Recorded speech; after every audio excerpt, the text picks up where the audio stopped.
Whether you're a southern BC resident, an eager tourist, a marine biologist, or even a combination of the above, all can agree on the following. The whales have been a part of my life since I remember starting to fish. And it'd be a sad day to see either one of them go. Whales, specifically killer whales, are iconic. For southern Vancouver Island, killer whales represent the extraordinary nature of the West Coast and a lingering yet strong presence of Indigenous groups and knowledge. Tourists and locals themselves are considered very lucky if they get the opportunity to observe these creatures in their natural habitat rather than in captivity.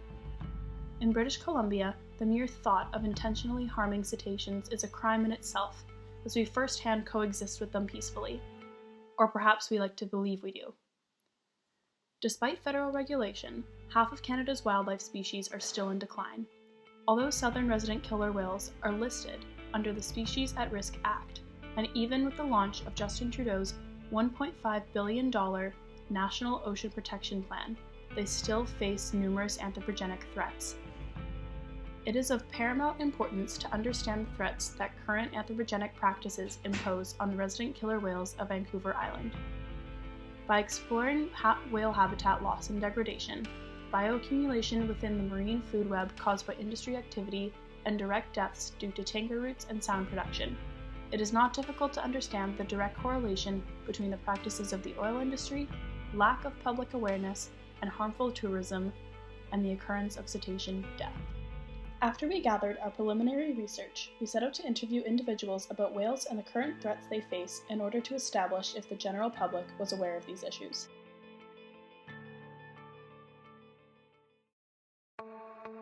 Pollution, I guess. Pollution? Yeah. Probably like ocean acidification and like ghost fishing, like when fishers like lose all their gear in the water and it like entangles whales, and the Great Pacific Ocean gyre full of plastic and all that kind of stuff. Maybe boats injure whales. According to the BC Cetacean Sighting Network, wild whales face the following human threats: boat disturbance, collisions, noise, entanglement, food supply, toxins, depredation, and whaling. Probably tourists. Tourists? Why? I feel like they're less likely to follow the guidelines and stuff like that. Pleasure boat operators? Because commercial whale watching vessel operators are aware of and follow the Be Whale Wise guidelines, pleasure boat operators tend to affect marine mammal activity more often.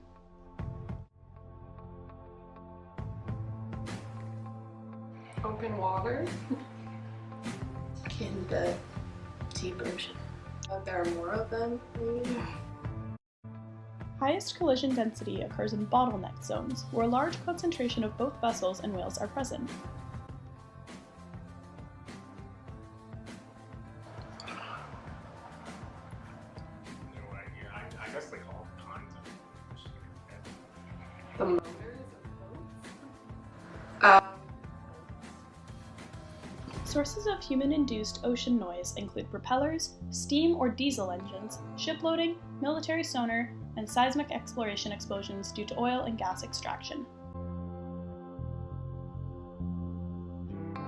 They don't.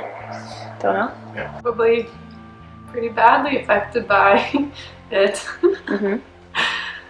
Like I said, ghost fishing is the phenomenon where fishers lose their gear or maybe abandon their gear because they don't want to recycle it on shore, so it ends up catching and entangling a lot of ocean life. I don't know, maybe they slow them down or injure them. 62 out of 71 cetacean species are primarily threatened by bycatch. In BC, harbor porpoises are the most affected cetacean. Many incidents of entanglement go unreported or undetected, leading many to think whales aren't affected by this threat.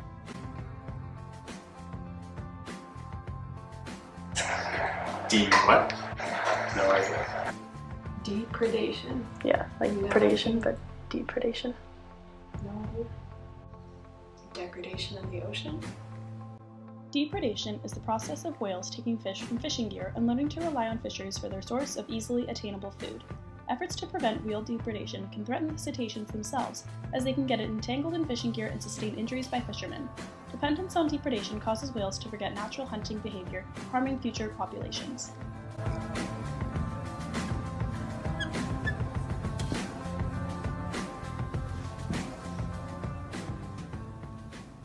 As you can see, awareness for the issues that impact killer whales on the BC coast isn't huge. What we strive to do with this documentary is show you what issues actually do impact killer whales, how you as a consumer and a citizen can help, and what we can all do to stop these issues.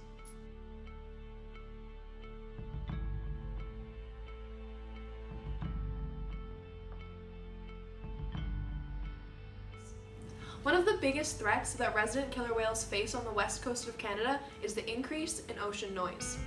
Ocean noise pollution is of special concern for these cetaceans, as they rely most heavily on their hearing than any other sense. With an increase in noise comes many issues. Some of them being an inability to communicate properly within their pod and a disruption to their feeding patterns. The whales are unable to communicate with each other because of ocean noise, as they use hearing as their main sense. Essentially, vibrations in the water at a certain frequency is sent out from one whale to the next, in the form of clicks, squeaks, and whistles.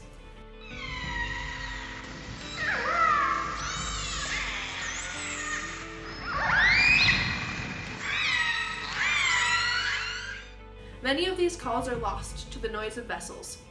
Dr. David Duffus, a professor at the University of Victoria and an expert in all things cetacean, says that vessel traffic can be a huge issue, as it can even separate a mother from her calf, leaving them unable to find each other because their communication is masked by nearby ships.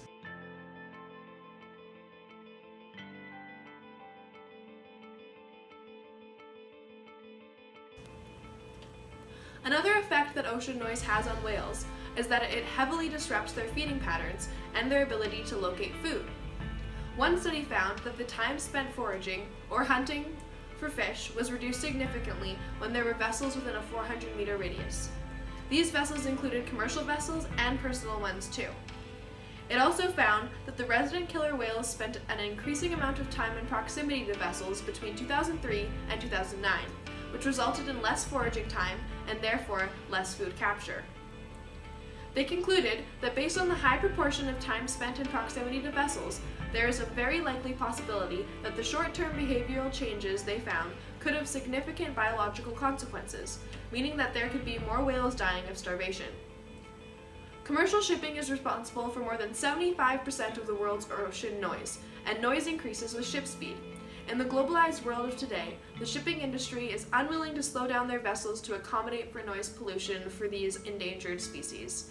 In addition to this, with the potential expansion of the Kinder Morgan pipeline, it could mean a massive increase in the amount of ships going through the BC coast, right in the critical habitat of resident killer whales. More vessels in the waters means more ocean noise, as well as more chance of vessel collision and disturbance.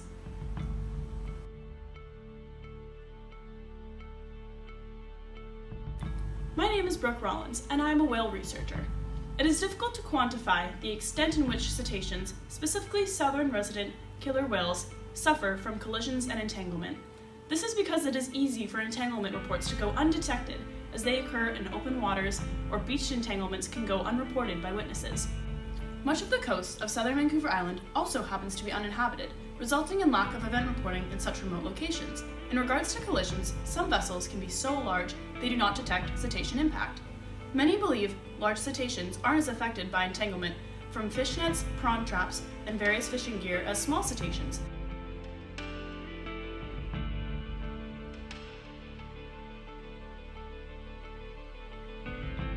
Although globally, over 300,000 small cetaceans die each year due to entanglement in fishing gear, large cetaceans are threatened by immediate risk of drowning from entanglement, as well as long-term impairment and slow decline in body condition.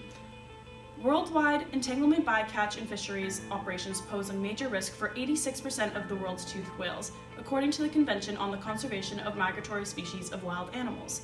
54 reports of entanglements of cetacean species have been received by the BC Marine Mammal Response Network since 2008. The threat of boat collisions can be greatly reduced with public cooperation and involvement. According to research at Dalhousie University in Halifax, whales that collide with vessels traveling at 20 knots have a 100% chance of death.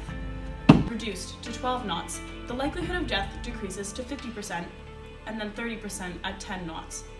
Public cooperation and awareness of the dangers collisions pose to whale populations is crucial to preserving killer whales in southern BC and other cetaceans on a global scale. Following the federal Be Whale-Wise guidelines is an example of how social participation and cooperation can help to protect killer whales, regardless if you are a tourist, commercial boat operator, or simply in a kayak.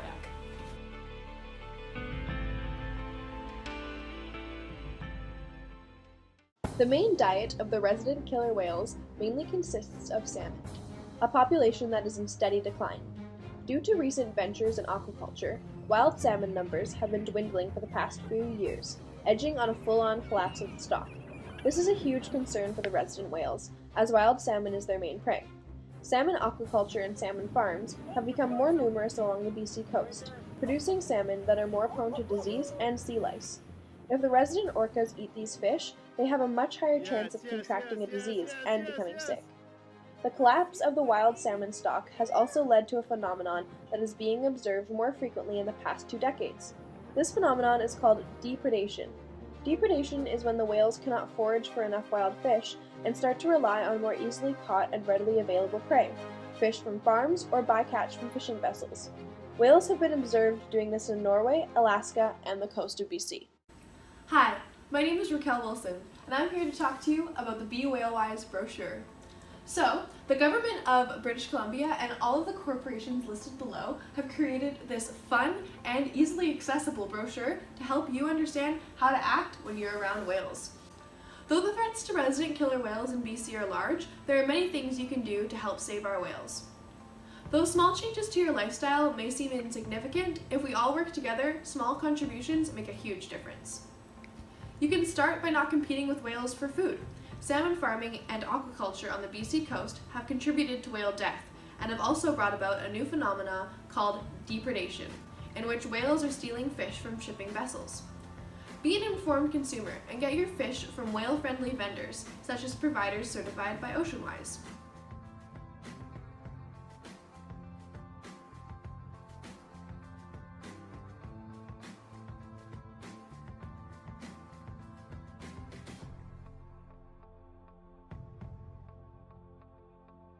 As a citizen of BC, you have the right to voice your opinions to your Member of Parliament and to the provincial government. By petitioning against projects such as Kinder Morgan, you will be able to help keep tanker traffic in whale territory at a minimum, which in turn will help orcas by stopping noise pollution and allowing them to freely roam where they see fit. If you see a whale in trouble, entangled, or trapped in fishing gear, call the BC Marine Mammal Response Network, as per the Whale-Wise brochure. At the beginning of this documentary, we interviewed the public to see how extensive their knowledge of the issues surrounding the resident killer whale population was. It proved to be quite limited. We hope that by the end of this film, you have learned that the biggest threats to the resident orca population are noise pollution, entanglement and collision, and a vulnerable food supply. Please take into consideration our suggestions on how you can help and consider donating to these organizations.